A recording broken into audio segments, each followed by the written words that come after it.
गर्म धूप के नीचे जीवन नदी के किनारे पर खुलता है, जहां बशीर कछुआ अपनी जानबूझकर यात्रा शुरू करता है। आवाजों का एक कोरस उसकी गति का मजाक उड़ाता है।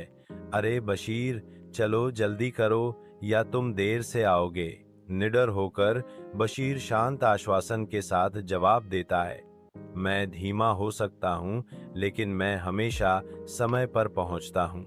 अन्य जानवर गति का एक धुंधलापन बशीर के पास से गुजरते हैं। बशीर अपनी स्थिर गति से आगे बढ़ता रहता है, उसके आसपास की गतिविधियों की हलचल से बेपरवाह। नदी के किनारे जीवन भरा है, हर प्राणी अपनी लय में घूम रहा है, सतर्क सूर्य के नीचे। एक हिंसक तूफान नदी के किनारे पर उतरता है, भारी बारिश और प्रचंड हवाओं को उजागर करता है। नदी अपने किनारों को तोड़ती है और जानवर घबराहट में फट पड़ते हैं। ऊंचे मैदान की ओर एक हताश संघर्ष। अराजकता के बीच एक छोटा खरगोश कीचड़ में फंसा हुआ पाता है, जो बढ़ते पानी का एक मूक शिकार है। अपनी घबराहट भरी उड़ान में अन्य जानवर खरगोश की दुर्दशा पर ध्यान देने में विफल रहते हैं, जिससे वह बढ़ते तूफान का सामना करने के लिए अकेला रह जाता है। गहरी सहानुभूति के एक पल में कछुए बशीर की आंखें खरगोश की आंखों से मिल जाती हैं। समझ उसके प्राचीन आंखों के चारों ओर गहरी रेखाएं उकेरती है।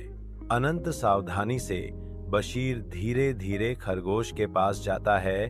उसका खोल धूप में चमक रहा है, एक उजाड़ परिदृश्य में आशा की किरण।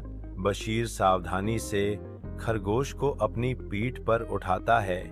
उनके बीच सुरक्षा की एक मौन प्रतिज्ञा गुजरती है, क्योंकि वे कठिन यात्रा के लिए तैयार होते हैं। हर कदम उनके अटूट संकल्प का प्रमाण है। बशीर अपने नाजुक दोस्त को सुरक्षा की ओर ले जाते हुए पहाड़ हमेशा करीब आ रहा है।